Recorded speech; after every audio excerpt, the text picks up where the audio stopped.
একজন মানুষ তার সম্পত্তির ভাগ তার সন্তানদের দিচ্ছেন না, উল্টা সন্তানদেরকে তার পায়ের নিচে রেখেছেন। বাপের পায়ের নিচে থাকাটা তো খুব একটা দোষের কিছু না। এক পাতিলের সংসার। সগির চাচার কানে কোনো কথা যাওয়া মানে গ্রামের সব মানুষ জানে গেছে। সগিরে পাইলে না আমি ওর খুন করে ফেলাম। সগির চাচারে কেন খুন করবেন? আপনাকে বাড়ির থেকে যে সগির চাচার কাছে কথা পাস করে তারে ধরে খুন করেন। ধরতেই তো পারতাছি না, ধরতে পারলে তো ঠিকই খুন করতাম। ধরা কি এমন কঠিন জিনিস? আচ্ছা যাই হোক, আপনার বোনের পাইছেন? হ্যাঁ পাইছি। তাহলে আমি আপনার হিসাব দেই, আপনাকে বাড়ির মধ্যে দুইজন বাইরের মানুষ বসবাস করে, এক আপনাকে কাজের মাইয়া মাহেলা আর এক হাতেম ভাই। কইলে এই দুইজন আর কেউ কইছে? আরে হাতে মেয়ে কথা কইব না। তাহলে মাহেলা কইছে, ওরে ধরেন। হ্যাঁ ওরা তো ধর্মই, কিন্তু আসলে প্রমাণ ছাড়া না ধরে কোনো লাভ নাই, হয় শিকারই যাবো না। অনেক শয়তান একটা মাইয়া। শোনেন একটা কথা কই, বান্ধনের উপর বান্ধন দিতে হইব, তাইলে দেখবেন সব কথা বড়বড় করে বাইরে হয়ে যাবে।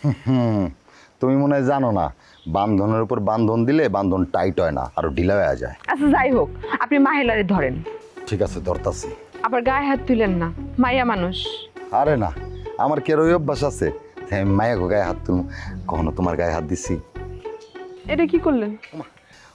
সরি, এই একটা উদাহরণ আর কি তোমারে বুঝাইলাম। অত বুঝান লাগবো না, আগে বিদেশ যান। আরে বিদেশ বিদেশ তো যামই। বিদেশ কেন, তুমি যদি কও তোমার লেগা আগুনে ঝাঁপ দিতে আমি হেটাও পারবো। আগুনে তো আপনি ঝাঁপ দিয়েই রয়েছেন। আপনার ফ্যামিলি যদি জানতে পারে যে আপনি আমারে বিয়ে করতে চান, আপনারা কি থুইব, মায়েরা ফেলাইব? থো তো তোমার থোয়া থুই। বিদেশ গেলে কি আমি কারো গুনমো? আমি আমার মতো থাকমো, খামো, ঘুমামো, বেড়ামো, সমস্যা কি? আচ্ছা অনেক কথা কইছি, এখন তাহলে আমি দোকানে যাই, দোকানে বইতে হইব। আব্বার আবার আজকে শরীরটা খারাপ হয়, দোকানে বইব না। বাবা বাবা, তাহলে তো ভালোই হইলো। তোমার আব্বা দোকানে থাকবো না, সারাদিন দোকানে বসা তোমার দেখতে পারবো, খুব ভালো হয়েছে। জি না, অত ভালো ভালো না। আসছে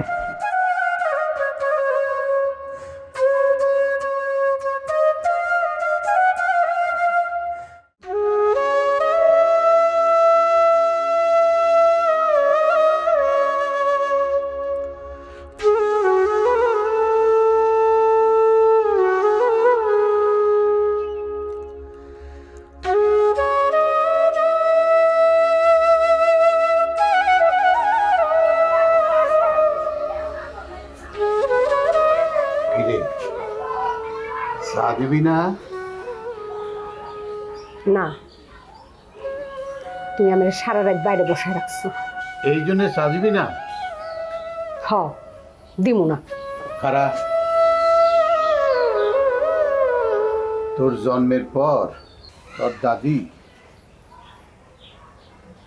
তোর জন্ম দীক্ষা করছিল। আমার আর কোনো চিন্তা নাই। আমি বোঝা গেলে এই নাতি তোর দেখে রাখবো। ঠিক তাই হয়েছে। আমি কখনো কিছু তোরে কই নাই। তুই যে আমার এত সেবা করো, তবে এই সেবা করা দেখা তোর দাদির কথা খুব মনে পড়তেছে।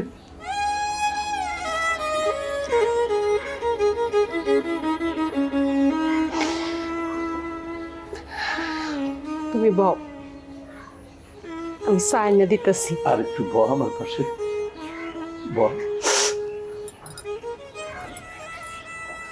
চা নিয়ে এসে বসতেছি।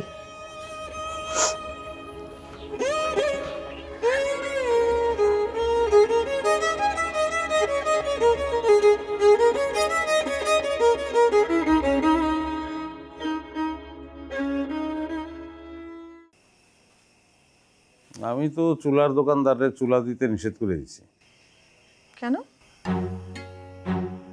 না, ভাবলাম যে আলাদা খাওয়ার দরকার নাই, একসঙ্গেই খাই। দেখলা না দাদা যান তোমারে আর আমারে পাশে বসাইয়া কি আনন্দ নিয়ে খাইলেন। একসঙ্গেই খাই, তার এই আনন্দটা নষ্ট করতে চাইতেছি না। এটাকেই বলে ইমোশনাল ব্ল্যাকমেইলিং, যেটার ব্যাপারে দাদাজান খুবই এক্সপার্ট একজন মানুষ। এইভাবে ব্যাখ্যা করো না, তাইলে তার ভালোবাসাটা টের পাইবা না। কিসের ভালোবাসা? একজন মানুষ তার সম্পত্তির ভাগ তার সন্তানদের দিচ্ছেন না, উল্টা সন্তানদেরকে তার পায়ের নিচে রেখেছেন। বাপের পায়ের নিচে থাকাটা তো খুব একটা দোষের কিছু না।